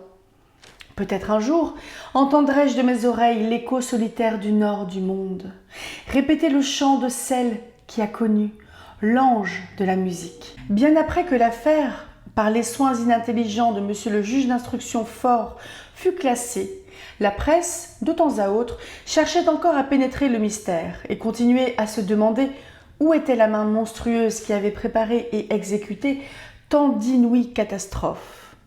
Crimes et disparitions. Un journal de boulevard, qui était au courant de tous les potins de coulisses, avait été le seul à écrire « Cette main est celle du fantôme de l'opéra ». Et encore, il l'avait fait naturellement sur le mode ironique. Seul le Persan, qu'on n'avait pas voulu entendre et qui ne renouvela point après la visite d'Éric sa première tentative auprès de la justice, possédait toute la vérité. Et il en détenait les preuves principales qui lui étaient venues avec les pieuses reliques annoncées par le fantôme. Ces preuves, il m'appartenait de les compléter avec l'aide du daroga lui-même. Je le mettais au jour le jour au courant de mes recherches et il les guidait. Depuis des années et des années, il n'était point retourné à l'opéra, mais il avait conservé du monument le souvenir le plus précis, et il n'était point de meilleur guide pour m'en faire découvrir les coins les plus cachés. C'est encore lui qui m'indiquait les sources où je pouvais puiser, les personnages à interroger. C'est lui qui me poussa à frapper à la porte de monsieur Poligny, dans le moment que le pauvre homme était quasi à l'agonie. Je ne le savais point si bas, et je n'oublierai jamais l'effet que produisirent sur lui mes questions relatives au fantôme. Il me regarda, comme s'il voyait le diable, et ne me répondit que par quelques phrases sans suite, mais qui attestaient, c'était là l'essentiel, combien le fantôme de l'opéra avait, dans son temps, jeté la perturbation dans cette vie déjà très agitée. Monsieur Poligny était ce que l'on est convenu d'appeler un viveur. Quand je rapportai au persan le mince résultat de ma visite à monsieur Poligny, le daroga eut un vague sourire et me dit « Jamais Poligny n'a su combien cette extraordinaire crapule d'Éric. » Tantôt le persan parlait d'Éric comme d'un dieu, tantôt comme d'une vile canaille. La fait marcher. Poligny était superstitieux, et Éric le savait. Éric savait aussi beaucoup de choses sur les affaires publiques et privées de l'opéra. Quand monsieur Poligny entendit une voix mystérieuse lui raconter dans la loge numéro 5 l'emploi qu'il faisait de son temps et de la confiance de son associé, il ne demanda pas son reste. Frappé d'abord comme par une voix du ciel, il se crut damné. Et puis, comme la voix lui demandait de l'argent, il vit bien, à la fin, qu'il était joué par un maître chanteur dont Debienne lui-même fut victime. Tous deux, las déjà de leur direction pour de nombreuses raisons, s'en allèrent, sans essayer de connaître plus à fond la personnalité de cet étrange fantôme de l'opéra, qui leur avait fait parvenir un si singulier cahier des charges. Ils léguèrent tout le mystère à la direction suivante, en poussant un gros soupir de satisfaction, bien débarrassés d'une histoire qui les avait fort intrigués sans les faire rire, ni l'un ni l'autre. Ainsi s'exprima le persan sur le compte de messieurs Debienne et Poligny. À ce propos, je lui parlais de leurs successeurs et je m'étonnais que dans les mémoires d'un directeur, de monsieur Moncharmin, on parlât d'une façon si complète des faits et gestes du fantôme de l'opéra dans la première partie, pour en arriver à ne plus rien en dire ou à peu près dans la seconde. À quoi le persan, qui connaissait ses mémoires comme s'il les avait écrits, me fit observer que je trouverais l'explication de toute l'affaire si je prenais la peine de réfléchir aux quelques lignes que, dans la seconde partie précisément de ses mémoires, Moncharmin a bien voulu consacrer encore au fantôme. Voici ces lignes, qui nous intéressent du reste tout particulièrement, puisqu'on y trouve relatée la manière fort simple dont se termina la fameuse histoire des 20 000 francs. À propos du fantôme de l'opéra, c'est monsieur Moncharmin qui parle, dont j'ai narré ici même au commencement de mes mémoires quelques-unes des singulières fantaisies, je ne veux plus dire qu'une chose, c'est qu'il racheta par un beau geste tous les tracas qu'il avait causés à mon cher collaborateur, et je dois bien l'avouer, à moi-même. Il jugea sans doute qu'il y avait des limites à toute plaisanterie, surtout quand elle coûte aussi cher et quand le commissaire de police est saisi, car, à la minute même où nous avions donné rendez-vous dans notre cabinet à monsieur Mifroid pour lui conter toute l'histoire, quelques jours après la disparition de Christine Daae, nous trouvâmes sur le bureau de Richard, dans une belle enveloppe, sur laquelle on lisait à l'encre rouge, de la part du fantôme de l'opéra, les sommes assez importantes qu'il avait réussi à faire sortir momentanément et dans une manière de jeu de la caisse directoriale. Richard fut aussitôt d'avis qu'on devrait s'en tenir là et ne point pousser l'affaire. Je consentis à être de l'avis de Richard. Et tout est bien qui finit bien, n'est-ce pas, mon cher fantôme de l'opéra ? Évidemment, Moncharmin, surtout après cette restitution, continuait à croire qu'il avait été un moment le jouet de l'imagination burlesque de Richard. Comme de son côté, Richard ne cessa point de croire que Moncharmin s'était, pour se venger de quelques plaisanteries, amusé à inventer toute l'affaire du fantôme de l'opéra. N'était-ce point le moment de demander au persan de m'apprendre par quel artifice le fantôme faisait disparaître 20 000 francs dans la poche de Richard, malgré l'épingle de nourrice ? Il me répondit qu'il n'avait point approfondi ce léger détail, mais que, si je voulais bien travailler sur les lieux moi-même, je devais certainement trouver la clé de l'énigme dans le bureau directorial lui-même, en me souvenant qu'Éric n'avait pas été surnommé pour rien l'amateur de trappes. Et je promis au persan de me livrer, aussitôt que j'en aurais le temps, à d'utiles investigations de ce côté. Je dirai tout de suite au lecteur que les résultats de ces investigations furent parfaitement satisfaisants. Je ne croyais point, en vérité, découvrir tant de preuves indéniables de l'authenticité des phénomènes attribués aux fantômes. Et il est bon que l'on sache que les papiers du persan, ceux de Christine Daae, les déclarations qui me furent faites par les anciens collaborateurs de messieurs Richard et Moncharmin, et par la petite Meg elle-même, cette excellente Madame Giry étant hélas trépassée, et par la Sorelli, qui est retraitée maintenant à Louveciennes. Il est bon, dis-je, que l'on sache que tout cela, qui constitue les pièces documentaires de l'existence du fantôme, pièces que je vais déposer aux archives de l'opéra, se trouve contrôlé par plusieurs découvertes importantes dont je puis tirer justement quelques fiertés. Si je n'ai pu retrouver la demeure du lac, Éric en ayant définitivement condamné toutes les entrées secrètes, et encore, je suis sûre qu'il serait facile d'y pénétrer si l'on procédait au dessèchement du lac, comme je l'ai plusieurs fois demandé à l'administration des Beaux-Arts. Je n'en ai pas moins découvert le couloir secret des communards, dont la paroi de planches tombe par endroits en ruine. Et de même, j'ai mis au jour la trappe par laquelle le persan et Raoul descendirent dans les dessous du théâtre. J'ai relevé, dans le cachot des communards, beaucoup d'initiales tracées sur les murs par les malheureux qui furent enfermés là. Et parmi ces initiales, un R et un C. RC. Ceci n'est-il point significatif ? Raoul de Chagny. Les lettres sont encore aujourd'hui très visibles. Je ne me suis pas, bien entendu, arrêtée là. Dans le premier et le troisième dessous, j'ai fait jouer 2 trappes d'un système pivotant tout à fait inconnu aux machinistes, qui n'usent que de trappes à glissade horizontale.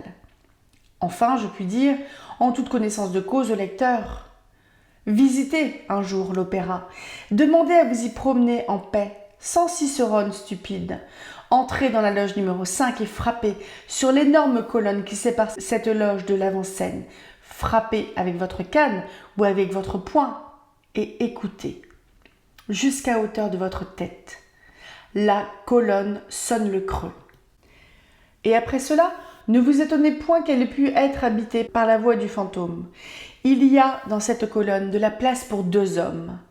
Que si vous vous étonnez que lors des phénomènes de la loge numéro 5, nul ne se soit retourné vers cette colonne, n'oubliez pas qu'elle offre l'aspect du marbre massif et que la voix qui était enfermée semblait plutôt venir du côté opposé, car la voix du fantôme ventriloque venait d'où il voulait.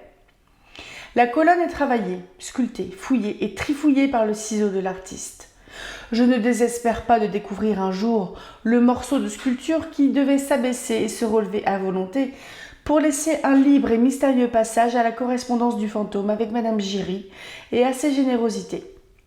Certes, tout cela que j'ai vu, senti, palpé, n'est rien à côté de ce qu'en réalité un être énorme et fabuleux comme Éric a dû créer dans le mystère d'un monument comme celui de l'opéra. Mais je donnerai toutes ces découvertes pour celle qui m'a été donnée de faire, devant l'administrateur lui-même, dans le bureau du directeur, à quelques centimètres du fauteuil. Une trappe, de la longueur de la lame du parquet, de la longueur d'un avant-bras, pas plus. Une trappe qui se rabat comme le couvercle d'un coffret. Une trappe par où je vois sortir une main qui travaille avec dextérité dans le pan d'un habit à queue de morue qui traîne. C'est par là qu'étaient partis les 40 000 francs. C'est aussi par là que, grâce à quelques truchements, ils étaient revenus. Quand j'en parlais avec une émotion bien compréhensible au persan, je lui dis « Éric s'amusait donc simplement, puisque les 40 000 francs sont revenus, à faire le facétieux avec son cahier des charges ?» Il me répondit « Ne le croyez point, Éric avait besoin d'argent. Se croyant hors de l'humanité, il n'était point gêné par le scrupule, et il se servait des dons extraordinaires d'adresse et d'imagination qu'il avait reçus de la nature, en compensation de l'atroce laideur dont elle l'avait doté, pour exploiter les humains, et cela quelquefois de la façon la plus artistique du monde, car le tour valait souvent son pesant d'or. S'il a rendu les 40 000 francs de son propre mouvement à messieurs Richard et Moncharmin, c'est qu'au moment de la restitution, il n'en avait plus besoin. Il avait renoncé à son mariage avec Christine Daae. Il avait renoncé à toutes les choses du dessus de la terre. D'après le persan, Éric était originaire d'une petite ville aux environs de Rouen. C'était le fils d'un entrepreneur de maçonnerie. Il avait fui de bonne heure le domicile paternel, où sa laideur était un objet d'horreur et d'épouvante pour ses parents. Quelque temps, il s'était exhibé dans les foires, où son impresario le montrait comme mort-vivant. Il avait dû traverser l'Europe de foire en foire et compléter son étrange éducation d'artiste et de magicien à la source même de l'art et de la magie, chez les bohémiens. Toute une période de l'existence d'Éric était assez obscure. On le retrouve à la foire de Nijni Novgorod, ou alors il se produisait dans toute son affreuse gloire. Déjà, il chantait comme personne au monde n'a jamais chanté. Il faisait le ventriloque et se livrait à des jongleries extraordinaires dont les caravanes, à leur retour en Asie, parlaient encore tout le long du chemin. C'est ainsi que sa réputation passa les murs du palais de Mazanderan, où la petite sultane, favorite du Shah-en-Shah, s'ennuyait. Un marchand de fourrure, qui se rendait à Samarcande et qui revenait de Nijni Novgorod, raconta les miracles qu'il avait vus sous la tente d'Éric. On fit venir le marchand au palais, et le daroga de Mazanderan dut l'interroger. Puis, le daroga fut chargé de se mettre à la recherche d'Éric. Il le ramena en Perse, où pendant plusieurs mois il fit, comme on dit en Europe, la pluie et le beau temps. Il commit ainsi pas mal d'horreurs, car il semblait ne connaître ni le bien ni le mal, et il coopéra à quelques beaux assassinats politiques aussi tranquillement qu'il combattit, avec des inventions diaboliques, l'émir d'Afghanistan en guerre avec l'Empire. Le Shah-en-Shah le prit en amitié. C'est à ce moment que se placent les heures roses de Mazanderan, dont le récit du daroga nous a donné un aperçu.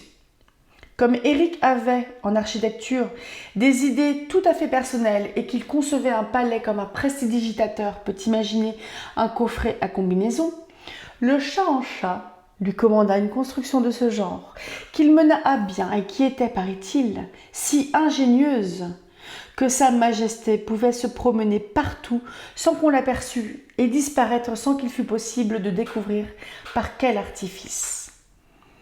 Quand le Shah-en-Shah se vit le maître d'un pareil joyau, il ordonna, ainsi que l'avaient fait certains tsars à l'égard du génial architecte d'une église de la place Rouge à Moscou, qu'on crevât à Éric ses yeux d'or. Mais il réfléchit que, même aveugle, Éric pourrait construire encore, pour un autre souverain, une aussi inouïe demeure. Et puis, enfin, que Éric vivant, quelqu'un avait le secret du merveilleux palais. La mort d'Éric fut décidée, ainsi que celle de tous les ouvriers qui avaient travaillé sous ses ordres. Le daroga de Mazanderan fut chargé de l'exécution de cet ordre abominable. Éric lui avait rendu quelques services et l'avait bien fait rire. Il le sauva en lui procurant les moyens de s'enfuir. Mais il faillit payer de sa tête cette faiblesse généreuse. Heureusement pour le daroga, on trouva, sur la rive de la mer Caspienne, un cadavre à moitié mangé par les oiseaux de mer et qui passa pour celui d'Éric, à cause que des amis du daroga avaient revêtu cette dépouille d'effets ayant appartenu à Éric lui-même. Le daroga en fut quitte pour la perte de sa faveur, de ses biens et pour l'exil. Le trésor persan continua cependant, car le daroga était issu de race royale, de lui faire une petite rente de quelques centaines de francs par mois. Et c'est alors qu'il vint se réfugier à Paris. Quant à Éric, il avait passé en Asie mineure, puis était allé à Constantinople, où il était entré au service du sultan. J'aurais fait comprendre les services qu'il put rendre à un souverain que hantaient toutes les terreurs, quand j'aurais dit que ce fut Éric qui construisit toutes les fameuses trappes et chambres secrètes et coffres-forts mystérieux que l'on trouva à Yildiz Kiosque après la dernière révolution turque. C'est encore lui qui eut cette imagination de fabriquer des automates habillés comme le prince et ressemblant à s'y méprendre au prince lui-même. Automates qui faisaient croire que le chef des croyants se tenait dans un endroit, éveillé, quand il reposait dans un autre. Naturellement, il dut quitter le service du sultan pour les mêmes raisons qu'il avait dû s'enfuir de Perse. Il savait trop de choses. Alors, très fatigué de son aventureuse et formidable et monstrueuse vie, il souhaita de devenir quelqu'un, comme tout le monde. Et il se fit entrepreneur, comme un entrepreneur ordinaire qui construit des maisons à tout le monde, avec des briques ordinaires. Il soumissionna certains travaux de fondation à l'opéra. Quand il se vit dans les dessous d'un aussi vaste théâtre, son naturel artiste, fantaisiste et magique reprit le dessus. Et puis, n'était-il pas toujours aussi laid ? Il rêva de se créer une demeure inconnue du reste de la terre et qui le cacherait à jamais au regard des hommes.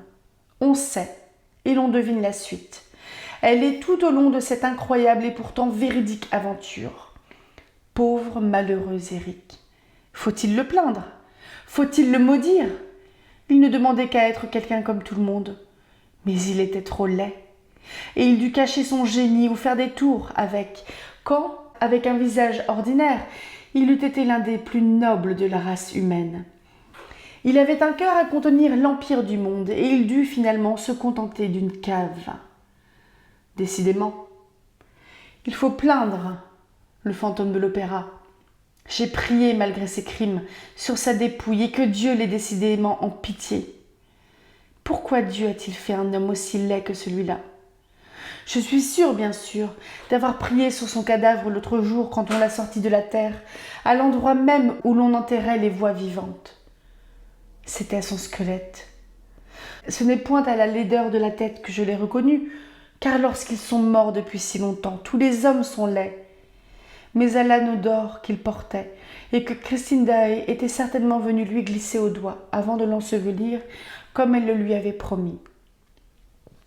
Le squelette se trouvait tout près de la petite fontaine, à cet endroit où, pour la première fois, quand il l'entraîna dans les dessous du théâtre, l'ange de la musique avait tenu dans ses bras tremblants Christine Daae évanouie. Et maintenant, que va-t-on faire de ce squelette? On ne va pas le jeter à la fosse commune. Moi, je dis, la place du squelette du fantôme de l'opéra est aux archives de l'Académie nationale de musique. Ce n'est pas un squelette ordinaire.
Bonjour et bienvenue dans ce tout dernier vlog lecture sur le fantôme de l'opéra.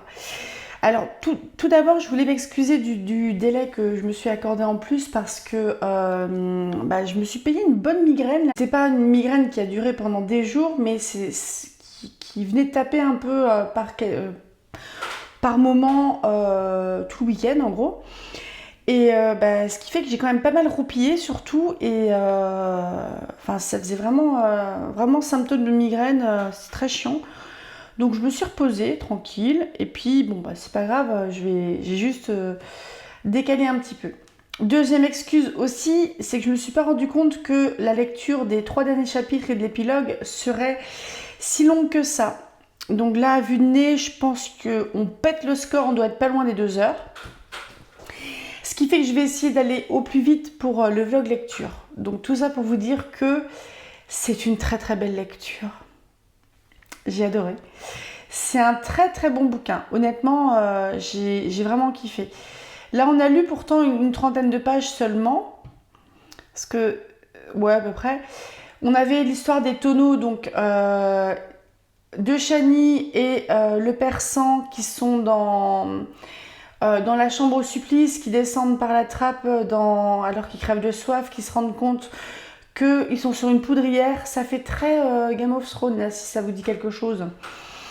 Et qui du coup commence très sévèrement à flipper, mais à flipper plus qu'il ne le faisait, donc ça finit bien par contre. Faut-il tourner le scorpion? Faut-il tourner la sauterelle? C'est pour savoir si c'est oui ou si c'est non. Donc si c'est oui, est-ce que le fantôme, on peut compter sur ce qu'il dit ou est-ce qu'il ment? Est-ce qu'il va tout faire péter de toute manière? On voit quand même que le persan, il n'a aucune confiance dans le fantôme et globalement, personne ne fait confiance à Eric. Mais ça se finit bien. Et c'était assez étrange par contre le fait que le persan et Eric que le persan et Raoul de Chagny, pardon, se retrouvent endormis dans la chambre Louis-Philippe, donc dans la chambre d'Eric. Ce qui veut dire qu'il a réussi à les récupérer. Enfin bon, lui, il rentre et il sort comme il veut, ça j'ai bien compris. Mais il les a peut-être drogués ou alors ils étaient épuisés tout simplement. Mais c'est étrange en fait. Je trouve qu'on reste quand même sur un personnage qui est ultra insaisissable. Et je trouve très touchant que le fantôme de l'opéra, quand il sentait sa mort proche, parce que je suis à me demander, est-ce que c'est pas un mec qui est malade en fait, qui traîne une maladie quelconque, qui n'avait sûrement aucun remède, qui traîne ça depuis sa naissance, qu'il souffre, qu'il a une apparence qui fait peur, que ça lui a toujours porté préjudice. Quelque part, est-ce que ça le rend pas mauvais aussi? Parce qu'il y a bien la notion qu'il n'a pas conscience du bien et du mal, ça le persan le précise. La fin des amours du fantôme, c'est quand il va agoniser entre guillemets chez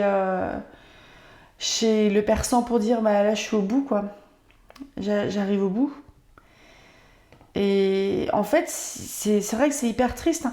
Moi je sais qu'on en échangeait avec le collègue de mon compagnon, il l'a déjà lu il y a pas mal de temps. Et moi, je trouvais qu'il était très drôle comme bouquin. Après, il y avait des parties très drôles avec les directeurs, Madame Giry et compagnie. Mais il y a des parties qui sont évidemment aussi ultra tragiques. Donc, moi, il me fait mal au cœur, ce fantôme de l'opéra. Ah oui, alors pour préciser, je ne sais pas si c'est valable dans toutes les éditions, mais souvent, j'ai des initiales pour dire que c'est le fantôme de l'opéra. J'ai F2O. J'ai dû le dire F2O en début, mais après j'ai dit fantôme de l'opéra parce que c'est très moche en fait à l'oral. Et c'est beaucoup le cas dans des romans du 19e siècle. Donc là, avec Gaston Leroux, on est au combien? Début 20e. Mais je vous conseille de regarder du coup, je vous mettrai tout simplement la fiche Wikipédia du fantôme de l'opéra et je suis tombée sur un petit article de Radio France, il me semble, où on se promène en fait d'un lieu à l'autre avec des lectures d'extraits du fantôme de l'opéra. Donc c'est assez sympa. Mais si vous voulez regarder pour la page wiki, ça va vous parler de ce qui a inspiré le fantôme de l'opéra.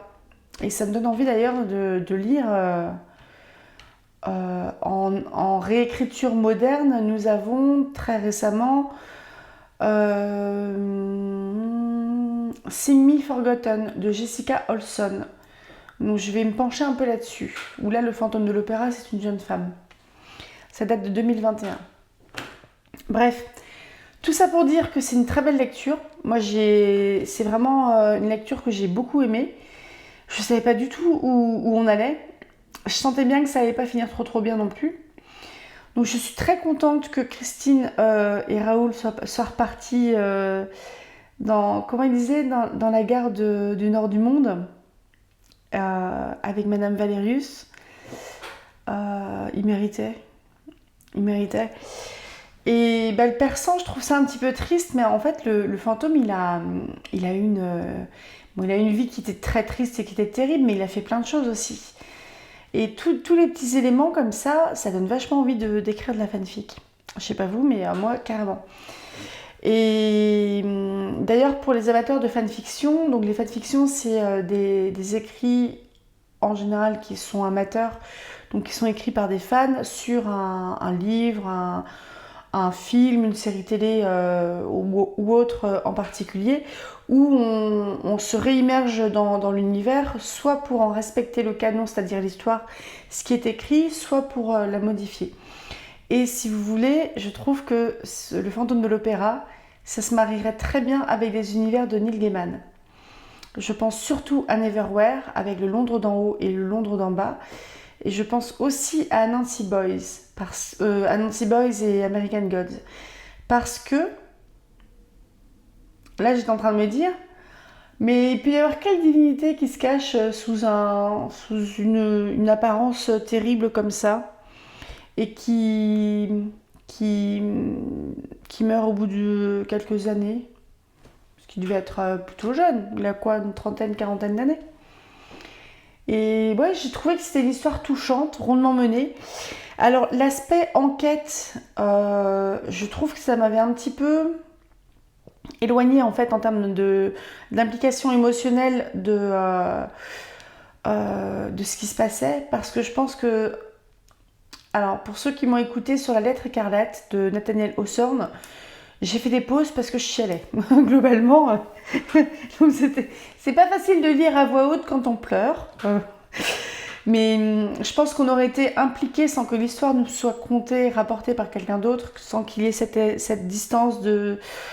je pense que j'étais à fond les ballons dedans. Là c'était terrible. Hein. Mais je trouve que c'est une très belle leçon aussi à apprendre sur les inspirations de Gaston Leroux pour écrire... c'est bien Gaston Leroux, je me suis pas plantée.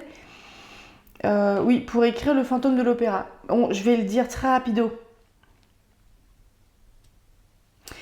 Il est possible que ça s'inspire d'une histoire d'amour dans l'ancien opéra et de rumeurs qui ont couru sur de prétendus mystères provenant des dédales souterrains de l'Opéra Garnier à Paris dans la deuxième moitié du XIXe siècle. Le peuple qui n'a pas accès à ce lieu réservé aux privilégiés, aimant l'associer à des légendes.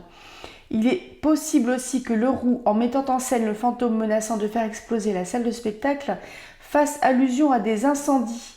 Ceux-ci sont très fréquents en raison de l'emploi des bougies et de l'inflammabilité des décors peints en toile. C'est ce qui s'est produit avec les incendies de l'Opéra Le Pelletier en 1873 et 1861.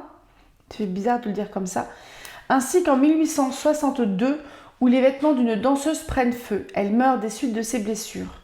Selon la légende, son fiancé aurait survécu, défiguré par les flammes. Incendie de l'Opéra Comique en 1887. C'est peut-être aussi une allusion au drame du Bazar de la Charité, je le connais que de nom, le 4 mai 1897, où Gaston Leroux a également pu s'inspirer du roman Trilby de Georges Dumaurier. C'est le papa d'eux, le mari d'eux. C'est une histoire d'hypnotiseur. Ouais, on peut être dedans, hein. Trilby. Ah, le résumé est vachement long. C'est une histoire de chant, d'hypnotiseur, etc. C'était très à la mode, ces choses-là, à l'époque, j'imagine. Donc voilà, ça me donne très envie de lire d'autres choses de Gaston Leroux. Je sais que j'avais essayé Le mystère de la chambre jaune, mais j'ai un peu calé dessus. Donc peut-être voir plutôt du côté de ce qu'il fait, qui se rapproche du roman gothique ou du roman fantastique, parce que je pense que un rouletabille pur et dur ou si c'est une enquête, ça risque un peu de me gonfler. Quoique, moi je l'avais vu avec... c'est peut-être Podalides, je suis pas sûre. Il y a eu une adaptation qui doit dater d'il y a une quinzaine d'années, un truc comme ça, qui était plutôt sympa. Ça faisait côté très nostalgique de voir un peu ce qui se passait 100 ans auparavant, un truc comme ça. Et je l'avais trouvé vachement de charme, mais je n'ai pas été transcendée non plus, mais j'avais trouvé ça sympa. Donc Gaston Leroux, je pense que ça va devenir une valeur sûre. Et je comprends que le fantôme de l'opéra inspire autant. Donc il paraît qu'il y a une super comédie musicale. Je subis des pressions pour regarder les comédies musicales, notamment Hamilton. Faut que je m'y mette. Je n'ai plus Disney+. Nous sommes désengagés, il faut qu'on se réengage. Engagez-vous qu'ils disaient les légionnaires dans Astérix. Donc voilà. Je m'arrête là parce que la vidéo va être archi trop longue et je vais en perdre quelques-uns en passant. Je vous souhaite à tous de très bonnes vacances parce que moi je vais un petit peu fermer le rideau pendant quelques semaines. En fait, pendant ces quelques semaines, pour tout vous avouer, je pense que je vais lire pas mal et je vais un peu prendre de l'avance et programmer du contenu pour le mercredi. Parce que là, je tirais un petit peu la langue en termes de rythme et d'ailleurs vous allez avoir dans pas trop longtemps une vidéo sur une semaine qui est un peu type entre guillemets sur la ressourcerie et combien de temps ça me prenait sans noter les idées, les lectures pour moi et compagnie, mais combien de temps ça prend pour tourner une vidéo, pour la monter, pour la mettre en ligne, etc. Et juste en fait avec je crois que j'avais même pas les comptes, j'avais déjà fini les comptes, mais c'est plus tenable. En fait, il faut que je me dégage du temps, peut-être pour soit créer du contenu un petit peu plus punchy, écrit, des trucs comme ça, aussi éventuellement, parce que ça peut servir, pour me former à mon nouveau métier et me reconvertir, parce que j'ai pas fait grand-chose là. Mais et puis j'ai besoin de couper un peu. J'ai besoin de couper et j'ai pas envie je vous l'avais déjà dit, mais j'ai pas envie d'avoir de ressentir de stress par rapport à la ressourcerie qui est vraiment mon endroit plaisir entre guillemets. Donc il est possible qu'à la rentrée, je pense que je vais faire un roman le dimanche sur les comptes. Je crois que je vais en poster un coup de temps en temps le samedi. Pas forcément tous les samedis parce que peut-être que ça se suit pas. C'est pas grave. C'est pas grave s'il y a une pause ou etc. ou si c'est un peu plus aléatoire en termes de rythme parce que ça ne se suit pas. Donc voilà. Et il faut que je me manie parce qu'il me reste 3 chapitres des caractères à tourner, mais je vais pas le faire maintenant parce que j'ai la flemme. Donc je pense que la ressourcerie à la rentrée, ça va être une vidéo tous les mercredis. On verra. Je pense que je ferme au moins jusqu'au 15 août. Peut-être fort probablement la semaine suivante. Mais il y aura sur la vidéo du mercredi où je parle de mes lectures et sur une vidéo le dimanche. Je vais essayer de la faire aussi le matin parce que ça j'avais bien entendu. Une vidéo le dimanche où on suit un roman comme ça.